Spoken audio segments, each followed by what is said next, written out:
మీరు ఒక్కరే రాధాకృష్ణ గారు ఒక్క రాజశేఖర రెడ్డి గారే తప్పని నేను చెప్తే నేను ఒప్పుకోను. సరే మీరు ఇప్పుడు మీకు బంధువు అండి ఆయన. బంధువు కాదు, న్యాయంగా మాడదాం.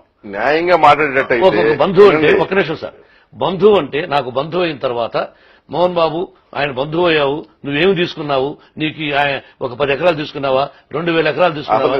మీరు ముందు చెప్పండి, అసలు మీరు ఇష్టపూర్వకంగా చేసుకున్నారా, తప్పక చేసుకున్నారు కదా ఆ సంబంధం? పాపన వెరీ గుడ్. ఇప్పుడు చెప్తున్నాను, నా దృష్టిలో మన బిడ్డలు నేను ఎంత కష్టపడి పైకొచ్చాను అలాగే పిల్లలు కష్టపడకూడదు అని అనుకుంటాం ప్రతి ఒక్కరు.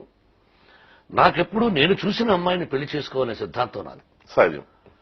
అది జరిగినప్పుడు వద్దన్నాను తప్ప అక్కడ రెడ్డిని, ఒక కమ్మని, ఒక కాపని, ఒక దళితుడని, ఒక బ్రాహ్మణుని, ఒక వైశ్యుడని కులాలు నాకెప్పుడు కులాల పిచ్చి. ఆ విషయం అడగబోతున్నాను. కులాల పిచ్చి మీలాగా నాకు లేదు. ఉందిలేండి, విన్నాను, విన్నానులేండి, చెప్పనండి ఆ విధంగా చెప్పనండి. ఆ రోజున అందుకని వద్దన్నాను. ఆ తర్వాత ఇక పెద్దలందరూ ఓకే అన్నారు. నా మిత్రుడు వరప్రసాద్ రెడ్డి గారు, మా గురువు గారు దాసనారాయణ గారు, ఏముందిరా ఇక వాడు ప్రేమించాడు పెళ్లి చేసుకోమని ఒప్పుకున్నాను. Today she is my second daughter. First daughter Lakshmi అయితే, రెండో డాటర్ నాకు విన్ని. అలా చేసుకున్నా తప్ప కులాలు కాదు. కానీ మీకు కులపిచ్చి మీకు మీరు కమ్మ, నేనే కులం అని నా నోటి నుంచి బరువు చెప్పలా. నేను చెప్పలేదే, మీరేంటి నేనేంటని చెప్తాను.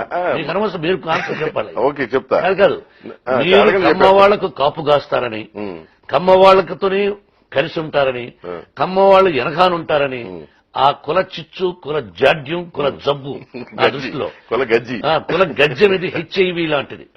అది ఏ కులమైనా కానీ గారు అలా ఉంటే మా కులం వాడే గొప్పవాడు కావాలి, మా కులం వాడే కులం అన్నవాడు వాడు గజ్జి, హెచ్ఐవి లాంటి జబ్బు. మీకు హెచ్ఐవిని అన్నగాని మీకు ఆ కమ్మ కుల గజ్జి ఉందని విన్నాను. నిజమా? అయిపోయింది కదా.